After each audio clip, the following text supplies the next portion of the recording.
దేవుని నామానికి మహిమ కలుగును కాక. జీవన తొలి సంధ్య అనుదినమన్న అనే ఉదయకాలపు వాక్య ధ్యానములకు మిమ్మల్ని ప్రేమపూర్వకంగా ఆహ్వానాన్ని తెలియపరుస్తూ నా నిండు వందనాలు తెలియపరుస్తున్నాను.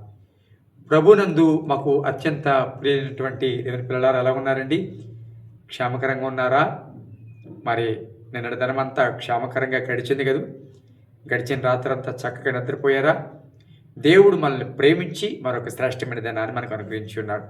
ఇప్పుడు ఉదయం ప్రార్థన చేసుకున్నారా? కొద్ది నిమిషాలని దేవుని వాక్య భాగాన్ని చదివి కొంత సమయం అంతే గడిపారా?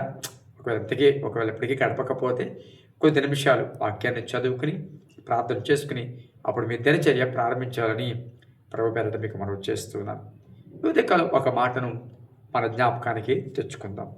హగ్గై గ్రంథం 2వ అధ్యాయం. హగ్గై గ్రంథం 2వ అధ్యాయము 19వ వచనం.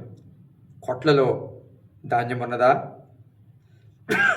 ద్రాక్ష చెట్లైనను అంజూరపు చెట్లైనను దానిమ్మ చెట్లైనను ఒలివ చెట్లైనను ఫలించకపోయాను కదా.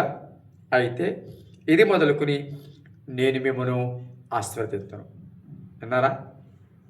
ఇవన్నీ ఫలించలేదు. ఏమిటి? కొట్లలో ధాన్యం లేదు, ద్రాక్ష చెట్లు ఫలించలేదు, అంజూరపు చెట్లు ఫలించలేదు, దానిమ్మ చెట్లు ఫలించలేదు, ఒలివ చెట్లు ఫలించలేదు. ఇది వాస్తవం.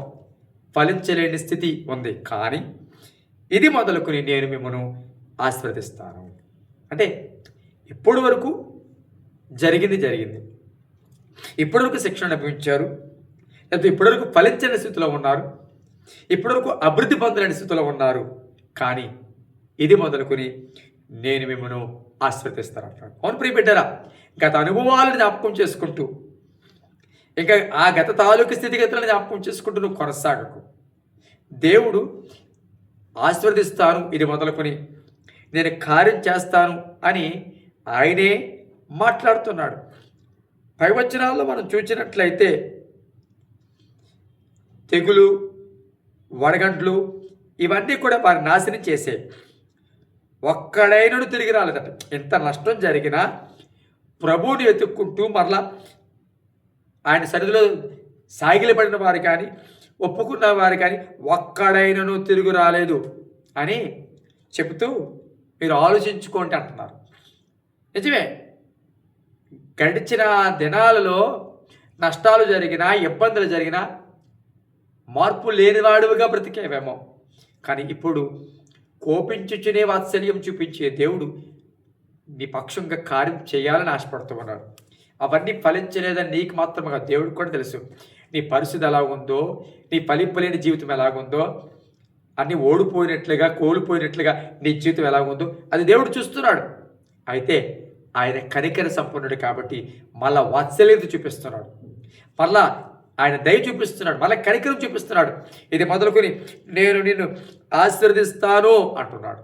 దేవుని బిడ్డలారా, ఎంతవరకు ఒకవేళ నష్టాలను బట్టి, ఎంతవరకు జరిగిన ఇబ్బందులను బట్టి ఒకవేళ కృంగిపోయేమో, ఎంతవరకు నీ జీవితంలో ఒకవేళ ఏదైనా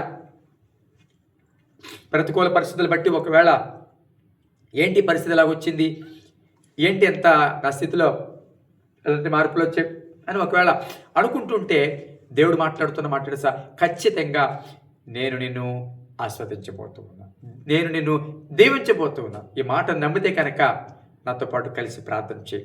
పరిశుద్ధుడైన తండ్రి, నీ పరిశుద్ధ నామానికి స్తుతులు స్తోత్రాలు చెల్లిస్తున్నాం. మంచి దేవుడు, నేను గొప్ప దేవుడు. ఈ మంచి సమయాన్ని బట్టి నేను స్తుతిస్తూ ఉన్నాం. మీరు మమ్మల్ని ప్రేమించి మరో దినమిచ్చో, ఈ దినమును బట్టి సమయాన్ని బట్టి నేను స్తుతిస్తున్నాను. అయ్యా, మీరు మమ్మల్ని మరలా ప్రేమిస్తూ దీవిస్తానంటున్న దేవుడు నాయన. నిజమే, గడిచిన దినాల్లో గడిచిన పరిస్థితులు ఒకవేళ వేదనకరంగా ఉన్నాయేమో, ఓడిపోయినట్లుగా ఉన్నాయేమో, బాధగా ఉన్నాయేమో, అయ్యో అన్నీ కోల్పోయాము అని ఒకవేళ వేదన చెందుతూ ఒకవేళ ఈ మాటలు వింటుంటున్నారేమో ప్రభా, దయతో మళ్ళీ నువ్వు కనికరిస్తానంటున్నావు, మళ్ళా అయ్యా నువ్వు వారిని ఆశీర్వదిస్తానంటున్నావు. నమ్మడానికి సహాయం చేయండి, నీ సదులో ఒప్పుకోవడానికి, సమస్తమును విడిచిపెట్టడానికి సహాయం చేయండి. అనారోగ్యంగా స్వస్థపరచండి, బలహీనలు బలపరచండి, గర్భఫలంతో ఉన్నవారు జ్ఞాపకం చేసుకోండి, గర్భఫలం కొరకు ఎదురు చూస్తున్నవారు జ్ఞాపకం చేసుకోండి, హాస్పిటల్లో రోగులు జ్ఞాపకం చేసుకోండి, నైనా జైల్లో ఉన్నవారు జ్ఞాపకం చేసుకోండి. భార్యాభర్తల మధ్య సమాధానం తీసివేయండి నాయన. ఈ దినమంతా వారి దినచర్య అంతట్లోనూ తోడుగుండి నడిపించి బలపరచమని యేసు నామములో చిన్నాం తండ్రి. ఆమేన్.